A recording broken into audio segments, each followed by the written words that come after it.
The Dorkening and all affiliated shows are not intended for anyone under the age of 18.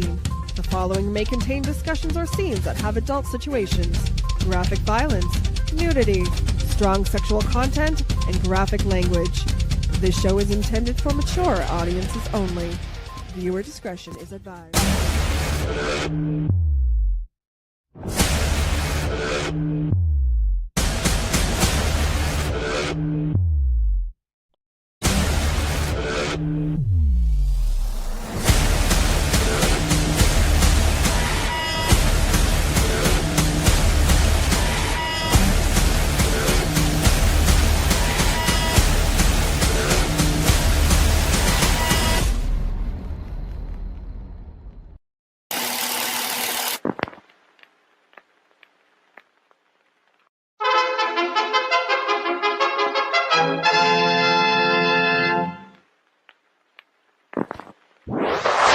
Persons under 18 will not be admitted.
What's happening, everybody? Welcome to another kick-ass episode of Still Toking with. So, yeah, I mean, we are now 4 weeks into July, celebrating the 250th of this amazing country. And what a better show. I mean, like, I am super excited about tonight's show because a lot of it has to do with our history. That's all I'm going to say. That's all I'm going to say. But the flashy one himself, as always, bringing the sparkle, Mr. Jeffrey Mark. Hello, cats and kittens. Yeah, I'm excited too. And yes, my background is different. I have moved. I am not yet finished decorating my office. You'll have to tune in next week to see what that looks like. But I did my best to give you something pleasant to look at besides my handsome face. So sorry. I said it to make you laugh. It worked just perfectly. Thank you. I'm very excited about our guest.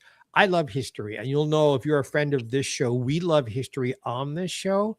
And since this is the month of the 250th anniversary of the founding of our country, what an exceptional guest to have on. This is a man who has experiences we're going to go into, but part of his history is part of our history because he had an uncle who lost his life at Gettysburg during the Civil War. And he found letters his uncle wrote.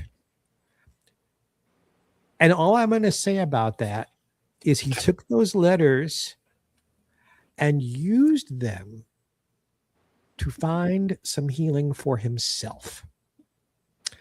And I'm very happy and proud, another Ben, to introduce to you the author of a wonderful book, Mr. Benjamin Buckley. Well, thank you. Thanks very much. That was a really good introduction, Jeff.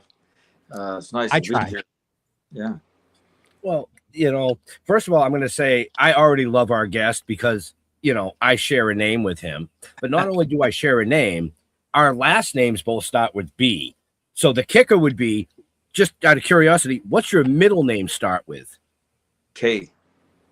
Are you fucking kidding me? No. No. No, K. Wow. His middle name, all right. His middle name is Kendrick. That's right. I know. Come on, you're taking all the fun out of the show. So what is your middle name, Ben? My middle name is Neeland, and it's Kneeland. No kidding. And you're from California, right?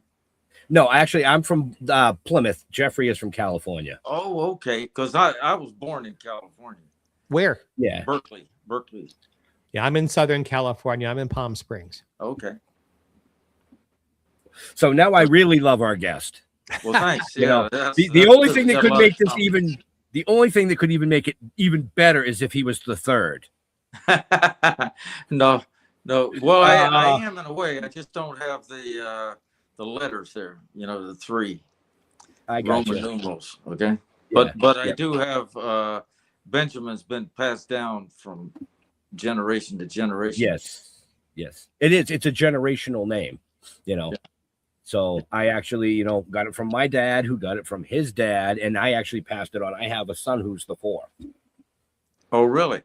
Yeah. Okay. Yeah, it's an interesting name, isn't it? It's those two. I guess it all comes from the two brothers, Ben and Joseph, Benjamin and Joseph. Yep. Out of the Bible. So way back in history, folks. Yeah. And speaking of way back in history, like Mr. Jeffrey Mark said, this amazing gentleman had a great uncle who lost his life in the Battle of Gettysburg.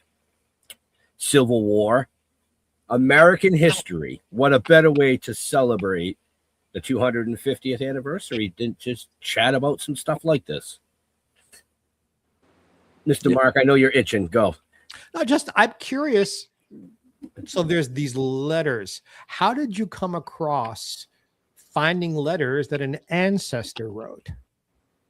Well, I had heard stories passed down about the Civil War because my great grandfather fought in the Civil War, and the man in this book was his brother. He was about 1 year older than my great grandfather, and there was 7 men that came out of that family that all fought in the Civil War. They were from Talbot County, Georgia.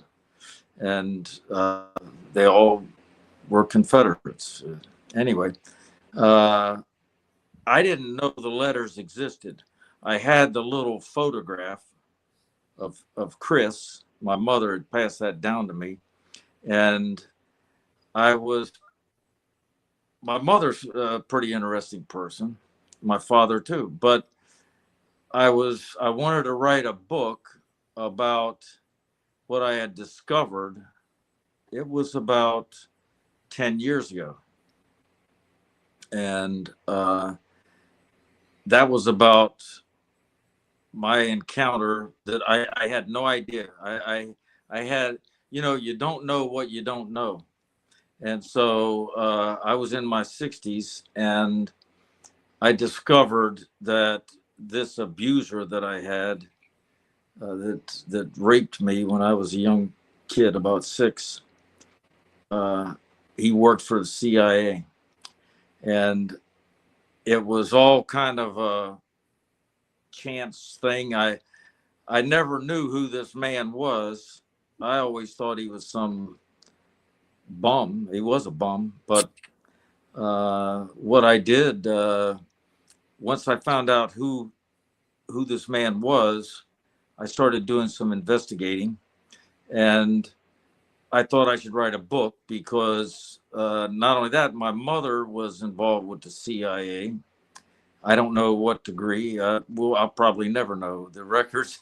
It's hard to get records from the government, Right. And anyway, I I wanted to write a book about my circumstances, my mother, and the CIA and so on. And then I got involved. I live in Harper's Ferry. I'm in Harper's Ferry right now, West Virginia, beautiful town. And I was doing some research on Harper's Ferry, and my grandfather, he was the son of Civil War veteran, and his father and 6 uncles, they all fought in the Civil War. So he was, as a young man, he liked history, and he became a history professor. And he was teaching history at the University of North Carolina. And I didn't know this, but he deeded these 52 letters to the university back in the 1930s. He had been saving them, and I found them there by accident, and I felt compelled. I just felt compelled to share these letters because it gives you a real glimpse of what was going on with a soldier, in the Civil War. Mm-hmm. He served 2 years. He signed up. He was one of the first in the family. I think he was the second in the family to sign up, and he was killed at Gettysburg. And I hear today, I hear people, there seems to be a debate about Civil War. Are we going to go into a Civil War or something? Where everybody's at odds. You see the Confederate flag flying here and there. And I thought people need to hear about this. I felt compelled to tell people about this, and also about what happened to me. I thought, I lived for so long not understanding how my life evolved. Then when I found out, I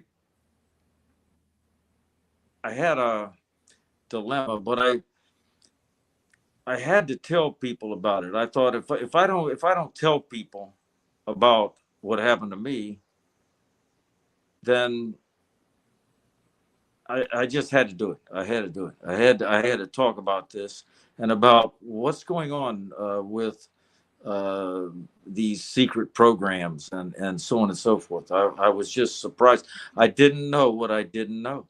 Benjamin, can we get into that a little bit? Because I know there is mm-hmm. this MKUltra thing that was going on, but I don't quite understand.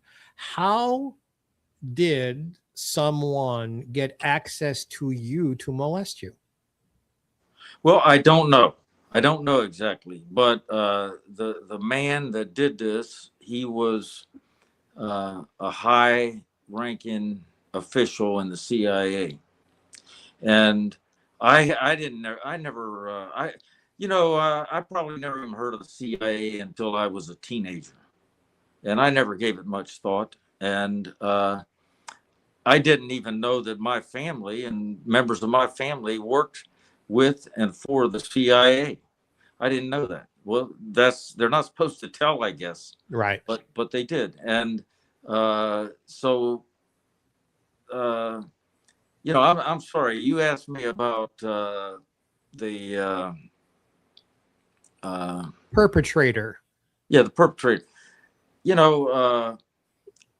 I started reading about the CIA. I learned about MKUltra. I learned about Operation Paperclip. I learned about the Monarch program, Benjamin, what are these? You're mentioning names, but what are they? Okay, MKUltra. I'm not certain exactly where the name came from. It may have come from the German program. After the Second World War, we captured it started with let's go back to the Project Paperclip. Okay. And that is where the OSS was the precursor to the CIA. And at the end of the Second World War, American soldiers, officers, went into Germany and recruited, I think about 1,500 German scientists, chemists, doctors. I don't know everybody in the program. And many of these people were brought back to the United States. So that was Project Paperclip. And all of the studying, as a lot of people have heard of Werner von Braun, the rocket scientist. But there was many more. There was about 1,500. And their programs and what they were working on, we took that over. Our government took over these programs. And I believe one of them was MKUltra. And then we just, then the OSS a few years after the end of the Second World War, I think in 1948, the OSS was turned into the CIA, basically. That's what happened. So the CIA was created. And I think in 1953, the MKUltra program that I think was derived from the Nazi Germany was given to the CIA to do all the experimentation. And MK, I think it stands for mind control. So the idea was to get into people's minds some way. They used drugs, hypnosis, so many things. And I will tell you this, a lot of the records, most of the records were destroyed in the 70s by they were ordered to be destroyed by the director of the CIA. That was for the MKUltra, because he said the project wasn't working. Well, I thought that was kind of strange. But later, there was some Senator Church had some hearings, and I think it was 1977, and he investigated into the MKUltra and some of the other mind control programs, and they found some records. Not as many as were destroyed. I think, let's say, just a small percentage of the records they found.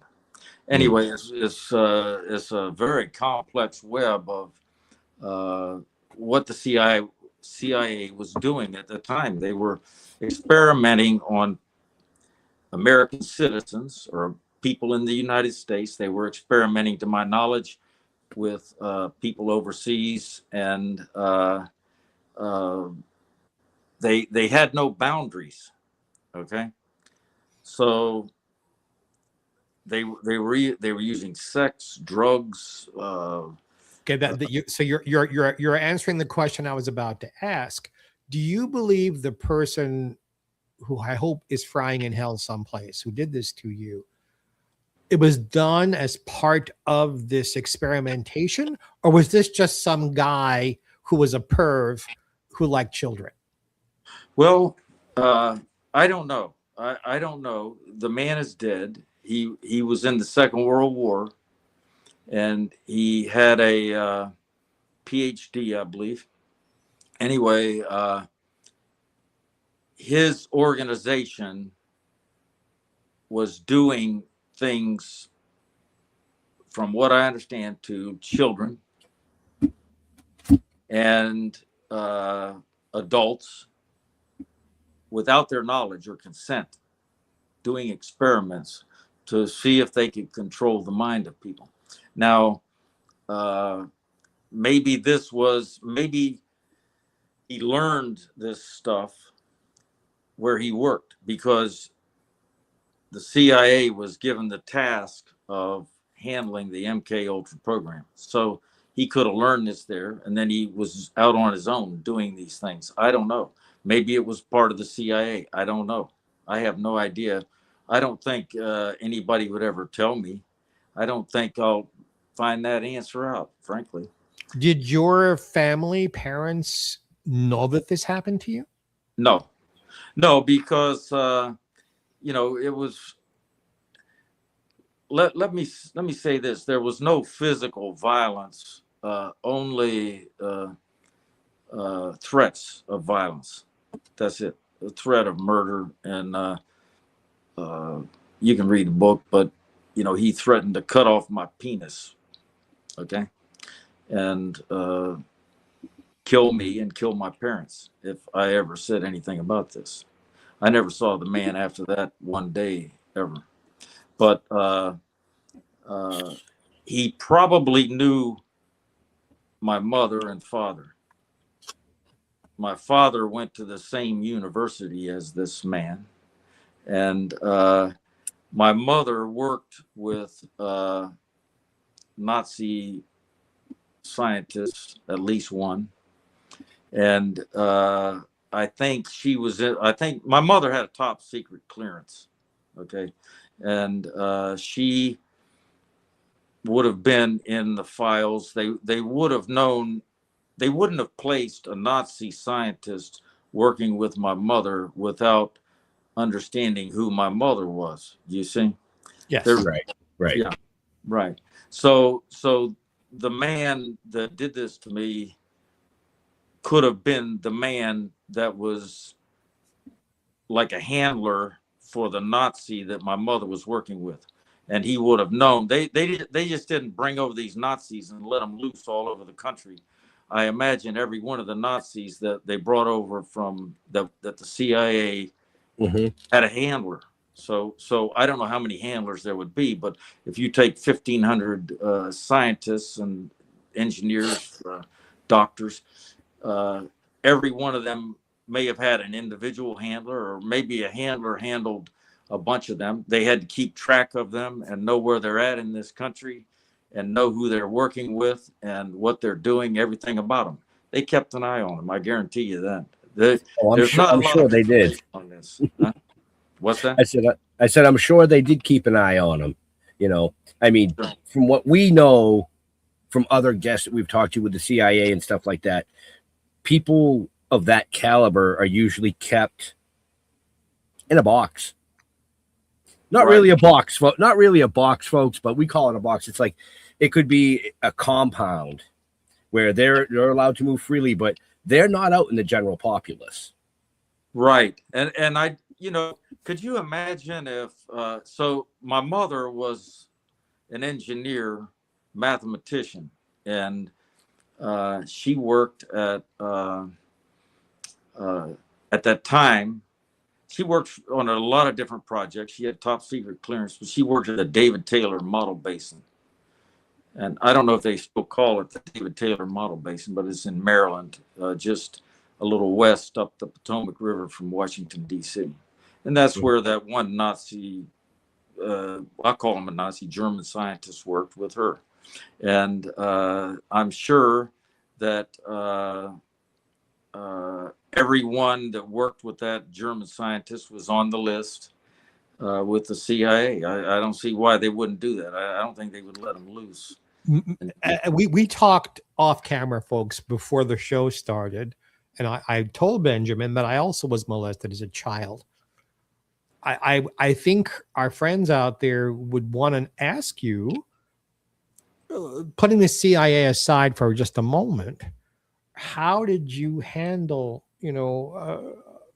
I can speak to how being the victim there affected my life once I hit puberty and became, a young man. Was this something that colored your personal life, or was this something that you sort of just buried and went on with your life? I didn't bury it. I did. You have to go on with your life. I'm sure you realize that, Jeff. But it's interesting you say that, because something like that at any age, I think, makes a deep wound. Yes. And it's not it's a spiritual mental wound. And a lot of people talk about PTSD, and I guess that's what I had. I don't know, but I didn't know. I was so young. I didn't understand any of this. I just knew I wasn't supposed to tell anybody, or I would die, or my parents would die, and so on and so forth. Now, that made my so in a way. Imagine this. Imagine if you suffered a broken leg and you had a fracture of your leg, and you didn't go to the doctor, and you you just let the leg heal on its own, you would probably walk around the rest of your life with a limp. Yeah, a fracture of the psyche. Absolutely. Right. That's kind of how I was, I would say. So I had this fracture, but I didn't realize it, and nobody could see it. You understand? I don't know if that's something like, am I striking a chord with you, Jeff? Oh, yes. My circumstance was different in that I knew who my perpetrator was my father and his father and other people from my father's family. It didn't change who I was sexually, but it sure changed my confidence in myself as a man. It changed how my self-esteem or incredible lack thereof, because these guys are always telling you, no one's going to love you and you can't tell, and I'm going to kill you. And that's almost perpetrator 101. So, yeah, it took me years of self-help to heal the psychic wound and be comfortable in my own skin. Exactly. I agree. Yeah. And there's probably things that I think and do and feel today that are still related to that. I wouldn't even know the difference. I mean, practically, this happened to me when I was about 6 years old. So I'm 72 now. And let me ask you, Jeff, I mean, Sure. Doesn't it, I don't know any other life. This is the life that I know, of what happened. And I'm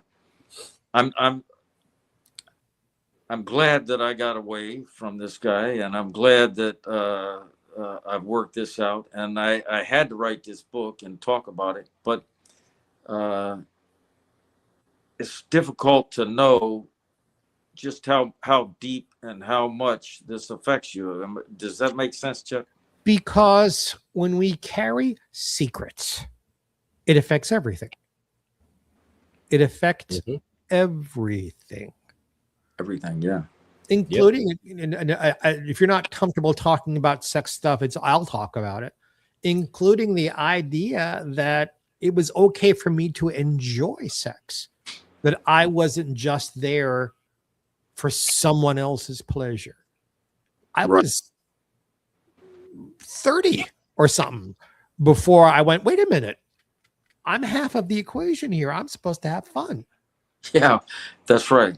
That's right. And that just because those things happened didn't make me any less of a man or any less worthy. And keeping the secret wasn't my idea, and it wasn't my fault. And in my case, I think there were people who knew what was going on and chose to look the other way. So I also have, still to this day, major trust issues with people, because your folks, your family are supposed to be the people you trust the most. Of course. When they fail you in some fashion, who do you trust? And your folks and your family are supposed to love you. Well, if they don't really love you, well, who's going to love you? That's what I had to work out for myself. Their failures are not my fault, and I am absolutely worthy of being loved, and I deserve to have fun in the bedroom with whomever I choose to be, and that none of this is my fault. I didn't bring it on. This happened, and thank God I got help, and I am the I won't even make jokes. I am the This is too important. I am the healed person with a lovely life and good friends and lots of love in my life, because I didn't keep the secret. Right. It was good to release this with me too. And I'll add something else. So what this, it was a very life-changing event, but I didn't realize that. when I was a child. And one thing that I did was, looking back, I had a lot of, I didn't want to be associated with my parents. And I had a lot of issues with my parents. Yeah.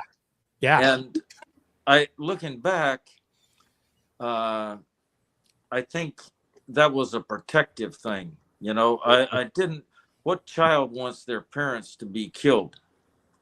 So I distanced myself from my own family. I became more isolated to myself. And I actually even sometimes didn't want people to know that that was my mother and father, because I deep inside, I don't, what child wants their parents to be killed? Right. And so by disassociating from my parents, I felt a little safer, because in a way it it, you don't want people to know who your parents are, because I didn't know who these people were that want to kill them. And if I say, well, that's not my parents, then they're not going to kill them. You understand? Yes. Right. Yeah. So, folks, the book is called Remember Me: How Letters from My Civil War Uncle Helped Me Confront My Childhood CIA Attacker. So the first part of the show, we've been talking about the things that transpired, the attacks, these programs and things like that. But I do want to say, if you're interested in the book, check the show notes up above, down below, depending on where you're watching or listening to us. All the links are there. But also in our show notes are multiple helplines for various things, including abuse. Because I can tell you right now, the two gentlemen up here that are speaking about this are not the only two in this world. No. We've had other guests on that have come forward with it. There's people out there that'll listen, and as they both have said, bringing it to the surface, talking about it, and getting it out in the open is one step in healing. So, Mr. Jeffrey Mark, we learned a little bit about how you did. But, Ben, you got these 52 letters from your great uncle, and you proceeded to physically write back to every one of those letters to actually begin your self-healing. Can you kind of take us through a little bit of that and why it helped you? I will. Yeah, that's a good thing. I want, there's something you said a lot of people in the world have been abused, raped, so on and so forth. And I just want to say something about that. I read after when I started learning about all this, that an abuser, the average amount of victims is something like 20 something. I didn't, that sounds crazy, doesn't it? I mean, No, not at all. Yeah. So this man that got me, he may have had, I would think he would have some other victims out there, but a lot of people are frightened to, they're still frightened to come forward. And that's why there's not, and that's why people should come forward, So, and that's a good point. And I'm glad you have those lines. You say you have some lines here people can call. So the letters, what happened, I found the letters at the University of North Carolina, and there was no answers. They were the letters that Chris Kendrick wrote, and he served in the front line. He was part of the Army of Northern Virginia. And his unit served on the front line. But no, I didn't have the letters that were written back to him. I don't know where those letters are. Maybe one of my relatives, maybe somebody else has the letters. I don't know. All I had was the 52 letters that he sent home. Mm-hmm. So I thought, well, I've got to publish these letters. We got to put these letters out there. And I want to tell I was already wanting to tell this story, what happened to me. So I thought, I'll answer the letters since we don't have the answers. And so each letter that he wrote home, I answer it to him. And then I tell my story in these return letters. Okay. So there's I guess there's 52 letters from me, you see? Right. Okay. And so did you tell Uncle Chris what happened to you? That's right. Yes. That's it. Yes. And you know, he was a young man. He was only 22 when he was killed at Gettysburg. And you know, the first national cemetery is at Gettysburg. That's where President Lincoln gave the Gettysburg Address. And there's Union soldiers buried at that national cemetery in Gettysburg. There is a couple of Confederates that got in there accidentally, but the Confederate soldiers were left on the field and buried where they fell, more or less. And they never had a formal or proper burial. And that was kind of disturbing to me. So I went to Gettysburg. I've been there a few times, and it's a beautiful park. There's a lot of, I could go there again. Now, I tell you what, the U.S. Park Service does a wonderful job of keeping care of these parks. Yeah, I've been there about 18, 19 times. Have you? Yeah, my late partner loved Gettysburg, and we went often. And then when grandchildren and kids came along, Gettysburg. I mean, to the point where I was almost memorizing the names on the tombstones. There is something there. There is a spirituality. If you walk among it, if you're open to any kind of energy, you can feel the energy there. It's a very, very special place. Right. And we went, so Chris was killed at the wheat field. That was the second day, July 2nd, 1863. The first day, July 1st, and then the third day, July 3rd. The fourth day, the Confederates left and retreated, went back south. But I felt the presence of Chris there. And I titled, the reason the title Remember Me, that's what he referred to in some of his letters. He wanted to make sure everybody back home remembered him. And the sad part is almost nobody remembered him. So I thought this would be a good way to remember him. The other thing, in some of his letters, he was questioning what they were doing, what the Confederates were doing, and so in the beginning, the first letters, he was gung-ho. In the later letters, he seemed to want answers to questions, And, these, I can't imagine, they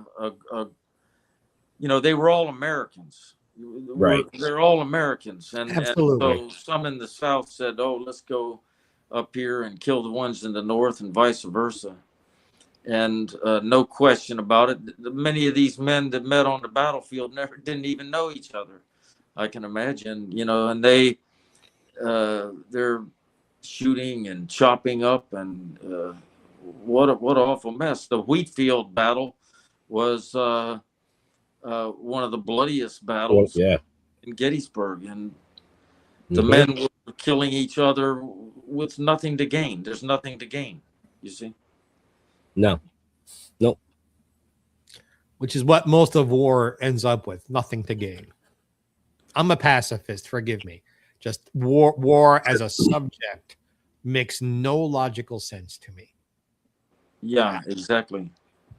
And so I wonder, somebody higher up the chain of command, even higher than Grant and Lee, and came up with this idea, and I don't know what was behind it, who was behind it, but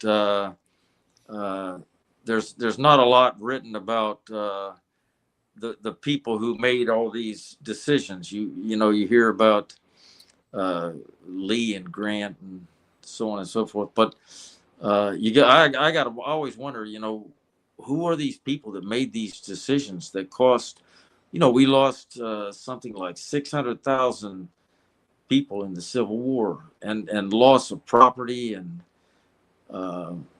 just unbelievable losses. And how did this decision come about? And we've had other wars since then. I mean, it just goes on and on.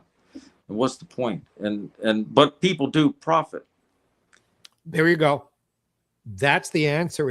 It's if you look into, I won't say every war ever, most, it always ends up about money. Someone is profiting from this. And that just makes my skin crawl. That someone for money is willing to send young men, and today women, who have barely become adults to kill each other. Where in humanity is that a good thing? I don't logically or emotionally understand it. It is strange. When I was a kid, I was raised in Arlington, Virginia, and I knew so many war heroes from Second World War. And I heard stories, and one of the stories that I heard was of the Japanese kamikaze pilots. I don't. You all probably heard of them. Of course. And, yeah, the crazy fuckers. Yeah, the crazy. The crazy. Fuckers. So you got to wonder. Okay, so these young Japanese men were somehow trained to go into these planes and end their life, and they were going, they're going to be like heroes, much like the Islamic guys that are going, the jihadists or whatever, and they're gonna have 72 virgins, and the Japanese guys are going to be honored. And then I always thought, well, United States, well, we're different. We not really. You just go to Arlington Cemetery and you'll see all these young men that are honored, and it's sad. It's really sad. The hills are covered with gravestones at Arlington Cemetery and every other national cemetery, and all these young men. We revere them as heroes, but isn't that sad that's what you got to do to be a hero? Like I said, it makes no sense to me at all. And which is not to say, by the way, boys and girls, that I don't have great respect for the people who serve our military. I'm grateful for their service. They're not the ones who make these decisions. We're talking about the folks who make the decisions. That's a whole different breed of animal. Right. The guy behind the curtain. Very good, sir. Very good. Thank you. To touch back on the Japanese kamikazes, MKUltra, mind control. They were brainwashed to believe by carrying out that mission, this was going to happen for them. Right. Which, if you follow that through history, some sort of mind control has been used in pretty much every style of battle all over the world. Exactly. Yes, that's right. And so they wanted to perfect it and make it easier to control people's minds. I mean, right. Mind control can be subtle. And, mind control is used throughout society. You look at all the advertising. Buy this. I was gonna go there. Yep. Controlling people's minds to spend money on products they don't need by making them think they must have it.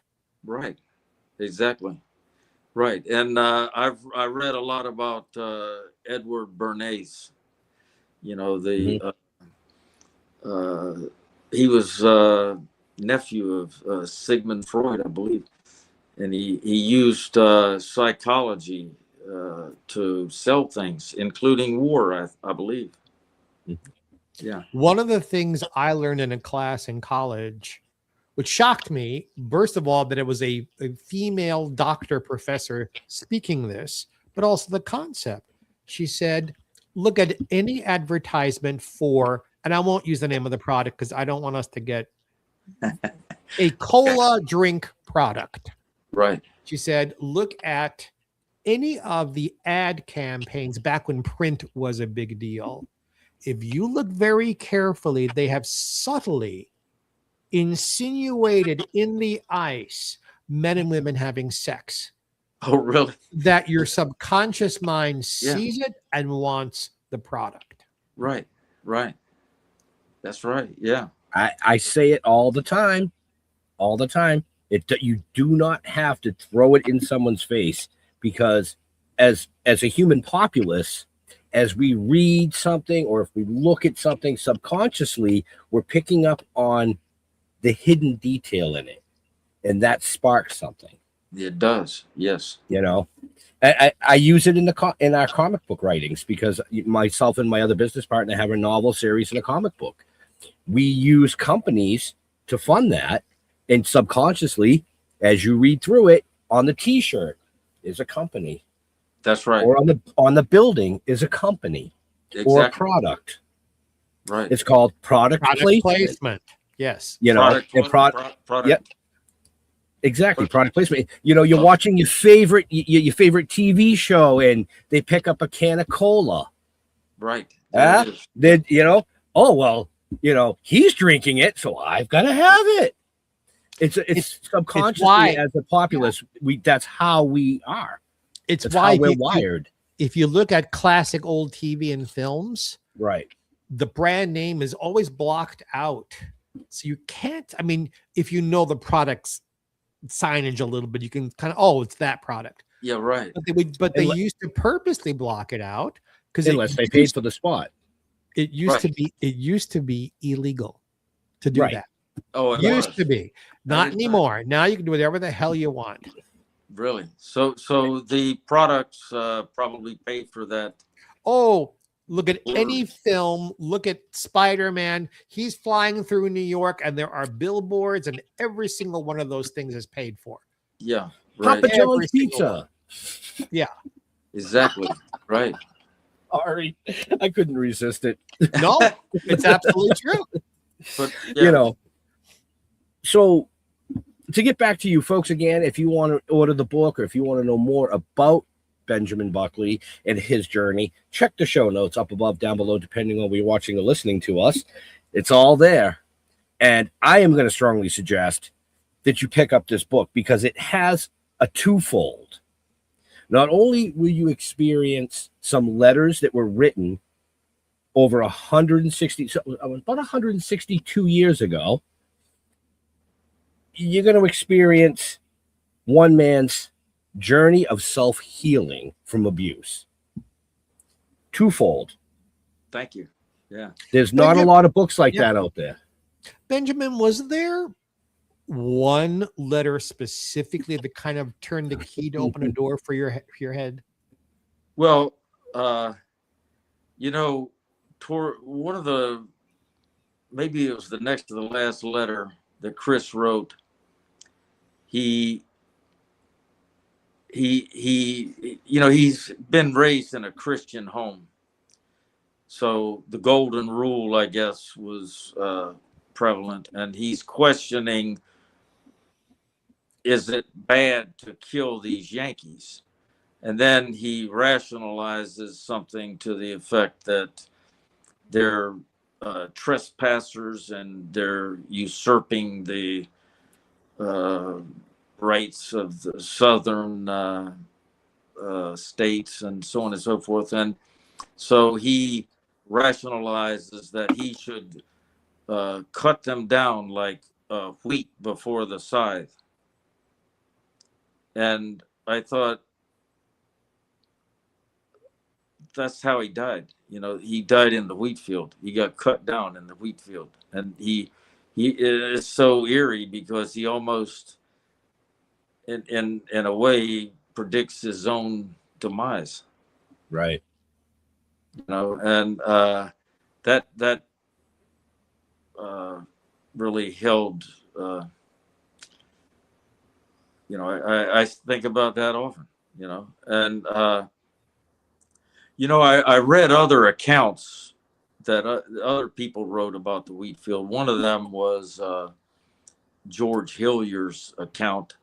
He was in the 9th Regiment from Georgia with Chris. He became the captain at the end of the day because all the other captains were killed. And it's hard to get his account, but one of the interesting things is the Wheatfield battle was fought at the end of the day on the 2nd of July, and dark came quickly, and there's woods around the wheat field. And I guess the soldiers camped out in the woods, the Confederates on one woods and Yankees in the other. And one of the Confederate soldiers started singing in the night. It must have been a hot day, and I can imagine it's summer. And he started singing gospel music, and everybody could hear it, you know, including the Yankees. He was Confederate, and he was singing, and the Yankees could hear it. And after he got finished singing this gospel song for everyone to hear, everybody clapped, even the Yankees and Confederates. So these men had a lot in common. It's, you know, what a tragedy. We were not a huge country yet. We didn't have that many people. We hadn't pushed west yet. So really, you know, we're talking about what, 19 or 20 states altogether at that point, and brother against brother. Yeah, pretty much. You know, the other thing I thought I'd mention, you know, about the CIA. Why do we have the CIA? Who is the CIA working for? I feel like they certainly aren't working for me. They weren't working for me. They're not helping me. But who are they for? Who benefits from the operations of the CIA? Who's the beneficiary? You know, and supposedly the military. Supposedly. I choose my words very carefully. Right. Just real quick in reference, there were 34 states when the Civil War started. 34.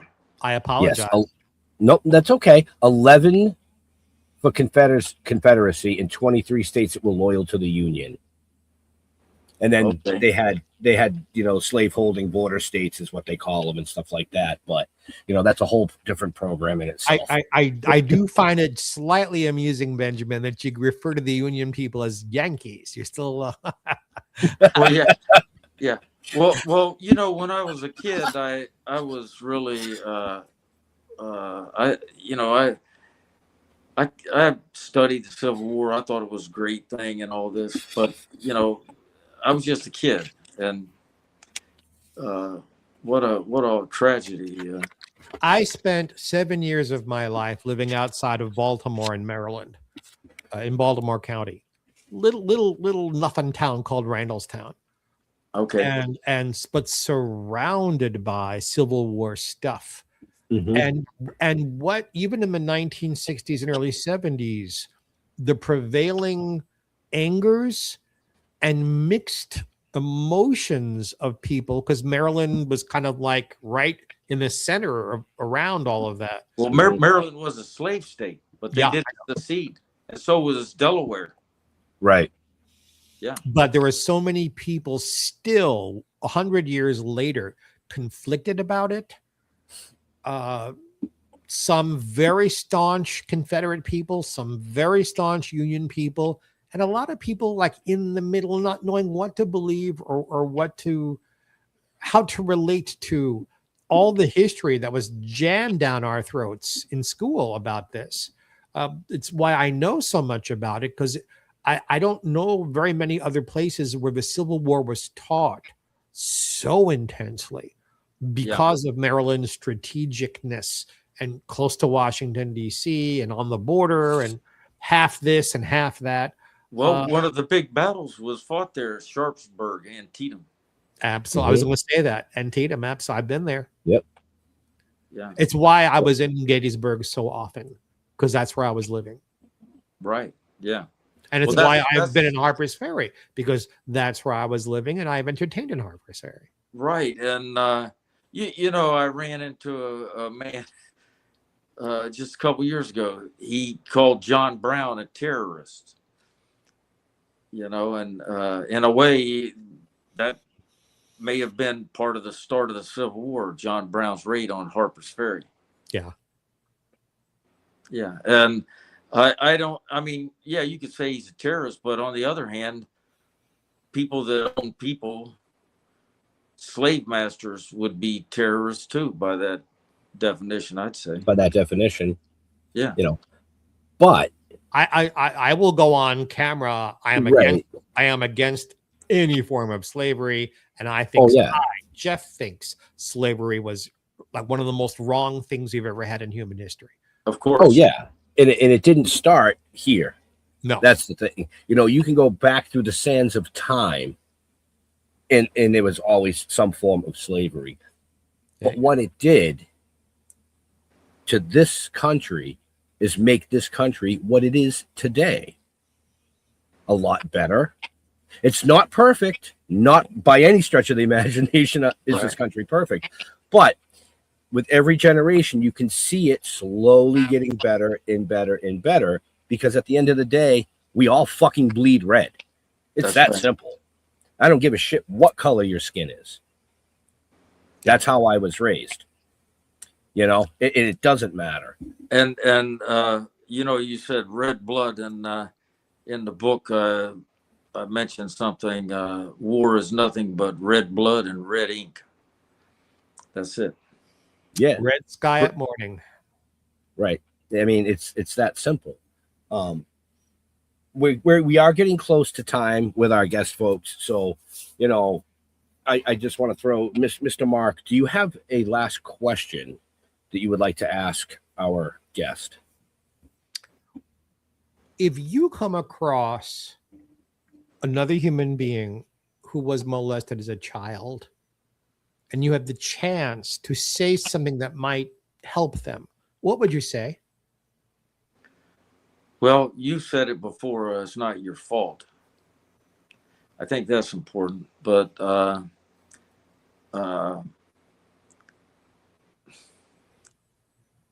yeah, it's not your fault.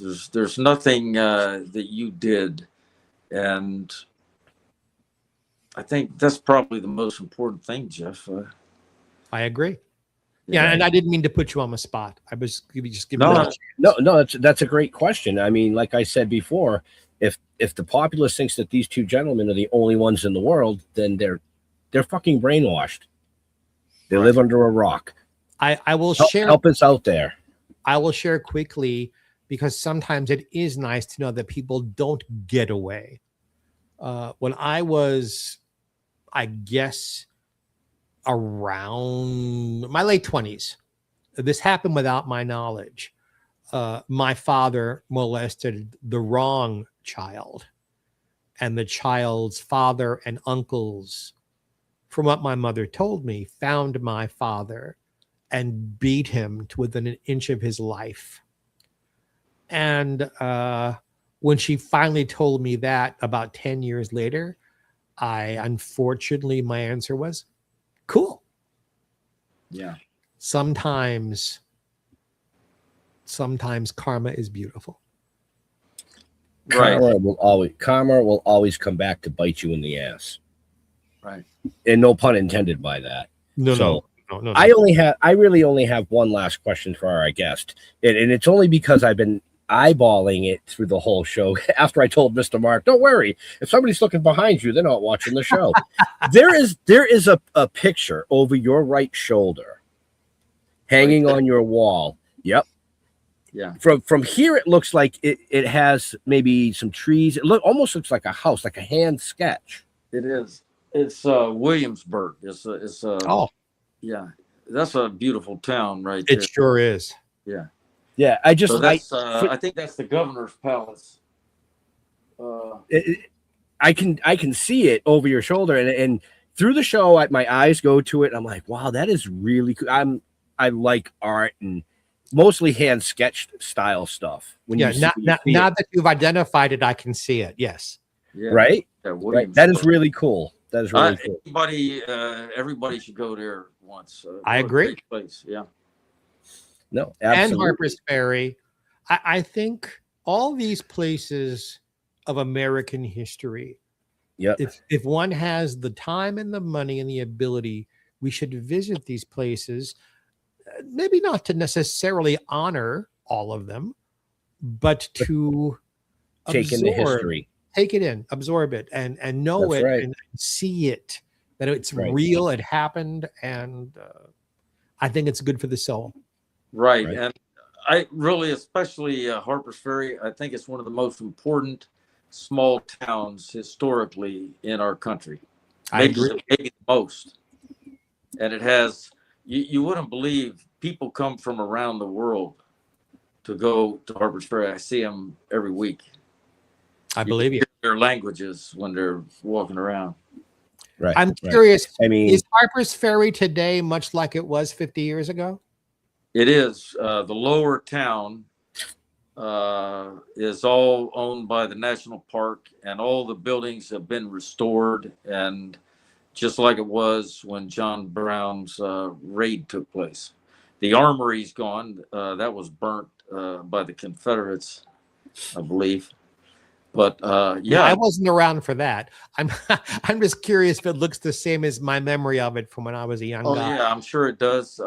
It's kind of like Williamsburg, smaller,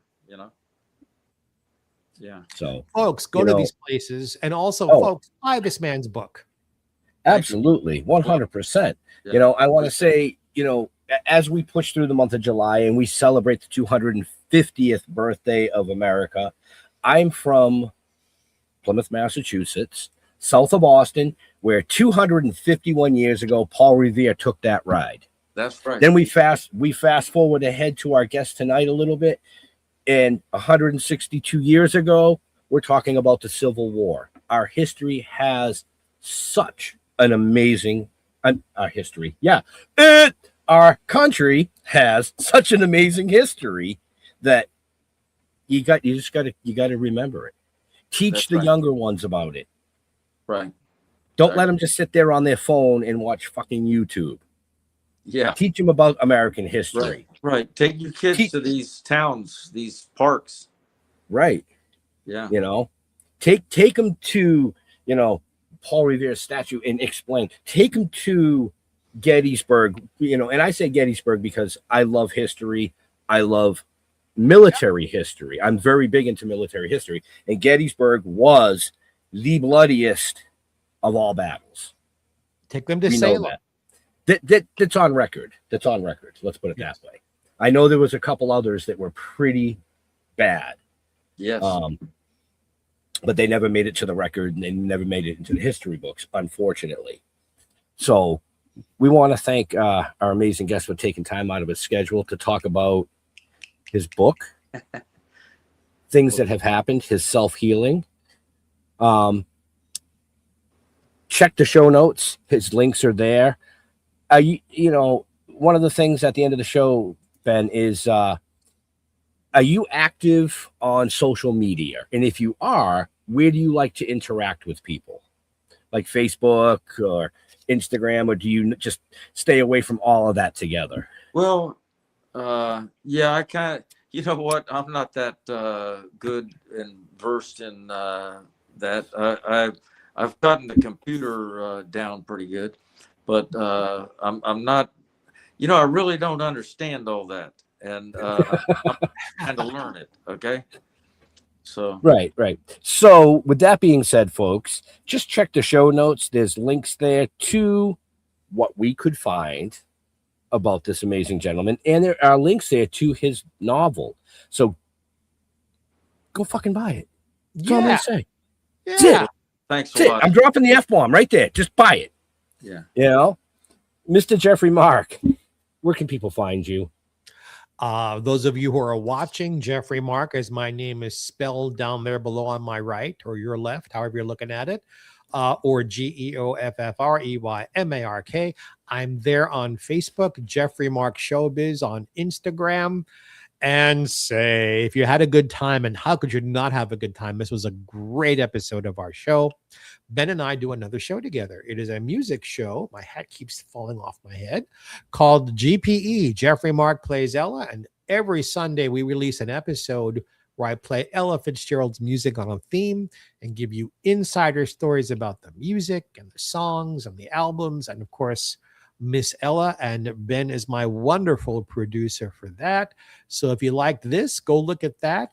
It's available on all the same channels and platforms and networks, wherever you're getting this. And we are all around the world. You can get that as well. Well, that's great. Thanks a Thank lot. you. So, like Jeffrey Mark said, you know what he said. You know, I What want I to say Listen. because now I am looking behind people. I'm wondering if the Emmy would look better if you turned her towards the camera.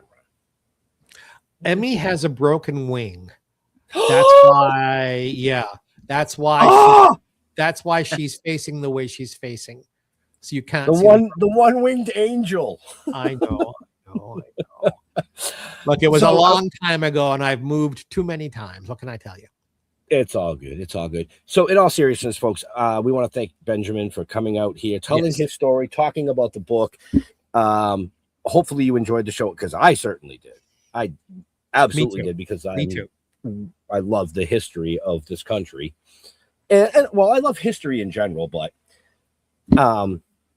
as far as us, just go to stilltoking.com. You can find everything you want to know about the novels, the comic books, the TV series, the animation, this amazing show, 7 seasons of it there. Also on our YouTube channel.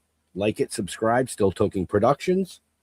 To all our veterans and first responders, we want to thank you for doing what you do, so people like us can come up here and do what we do. Absolutely. Stay safe. We'll see you next week. We're out of here. God bless and have a happy. Thank you, guys.